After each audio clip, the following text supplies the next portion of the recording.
This is a computer. Computers are made of a lot of small chips, and these chips have things called transistors, which are essentially the atoms of a computer, the fundamental source to encode information and perform calculations. Intel's co-founder, Gordon Moore, once made a theory that said the number of transistors on a chip doubles every 2 years. This idea is known as Moore's Law.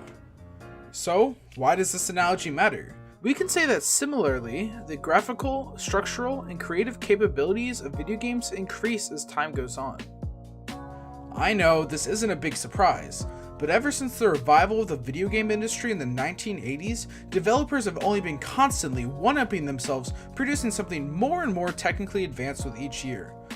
The fact that we've gone from Pac-Man in the arcades to Destiny 2 in just 4 short decades just goes to show how far we've come in terms of technology, and we aren't stopping anytime soon. These general improvements give developers an opportunity to remake and re-release a previously established game. Was your game desperately needing an update to the graphics, gameplay, or overall aesthetic? Bam! Use the original game as a framework and make updates to the gameplay or art style. Sounds like a gamer's heaven, right? How could they mess up a game that was already pretty decent before? Unfortunately, an easy idea to fix the issues with a game in theory could turn into a blatant mess and easy cash grab from their developers. A remake needs to get a few, yet very imperative elements correct to achieve the vision of a good remake. When looking at the effectiveness of a remake, I've created 3 tenets that serve to act as benchmarks that a game must have before the remake is worth making at all. Number 1. Make it pretty. The visuals should be considerably enhanced from the original version of the game, and the art style must properly pay homage to the original.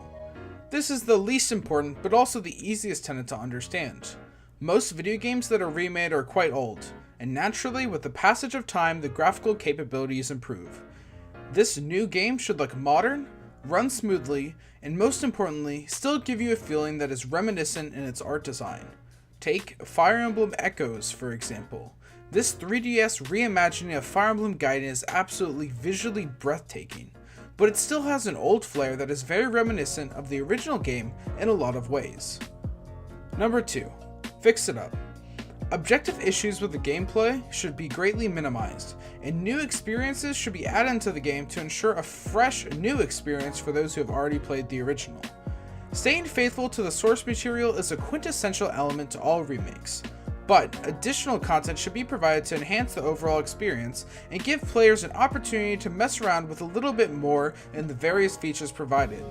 This content should mainly be in the form of bonus goodies that don't really change the course of the main game or story. Number 3. Maintain the vision. The original vision of the project should not be lost or forgotten. This one typically comes down to subjective feelings rather than objective thought, but a remake needs to properly encapsulate each and every element that made the original game so great, and then some. Anything less than the most careful attention to detail would lead to a subpar experience. And if the experience the remake brings is subpar, then someone might as well just play the original version of the game. Alright, with all that overview out of the way, let's get right into it. This is the heart and soul of a good remake.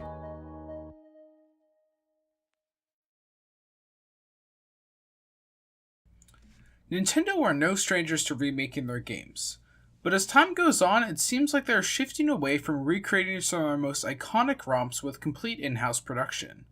In a late 2013 interview with the man himself, Shigeru Miyamoto, he explained what consumers should expect when it comes to remakes of their beloved classics.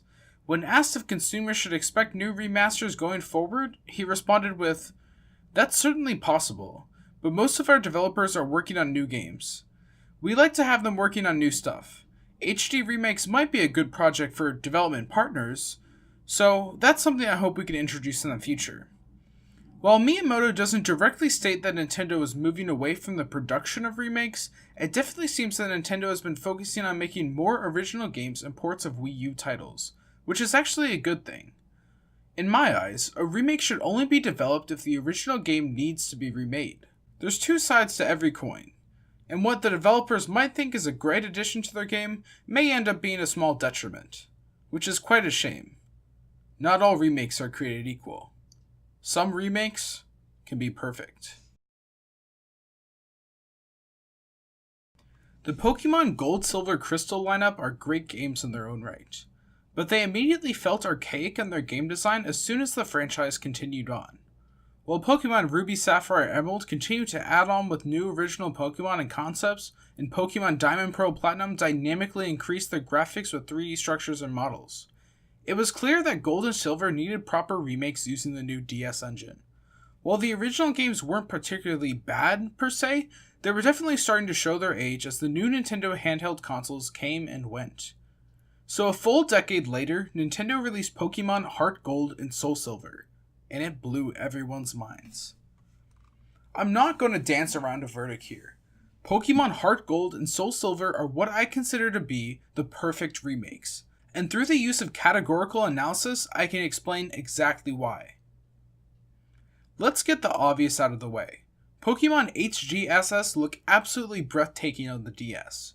Utilizing the 4th generation engine, the once bare, lifeless, and flat regions of Johto and Kanto are reinvented with a beautiful mix of 3D models and sprite-based animation. It has never been more satisfying to take a joyous bike ride through a region, and every fight feels a lot more animated and real. Each and every attack is also complemented with a flashy animation.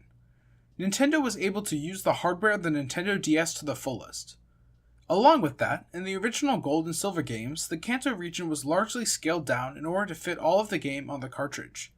This issue was alleviated in the remake, however, with a completely redesigned Kanto that is fit to scale. This game simply looks stunning. Gameplay-wise, a lot of the issues with the original games have been fixed. The most important change is that the physical/special split is now implemented. This is important for the Pokemon series because it diversifies the battles that you fight in. No single battle is ever going to be the same in Pokemon, and with the physical/special split, it diversifies your battles to the extreme. Along with this change comes an improved UI for ease of use. A simple touch on the bottom screen opens up the menu that you want. What's more than a simple UI change is the Pokeathlon, Pokewalker, and the First Slot Companion. While the Pokeathlon might seem like a short-sighted gimmick to some, I definitely see some real potential and enjoyment from this game mode. Back when I played this game for the first time in 2009, once I beat the main contents of the game, I would always find myself going back to the Pokeathlon for one reason or another. It's a great touch to the game and a clever way to use all of the companion sprites in a separate individual game mode. Speaking of the companion sprites, the first slot of your party can walk around with you in this game.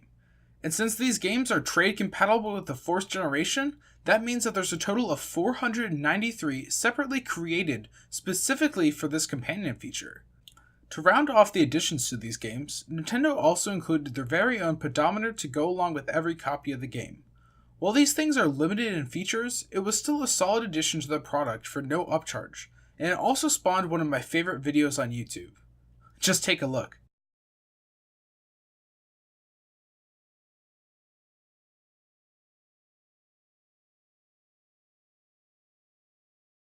If I haven't already made it abundantly clear, I love these games.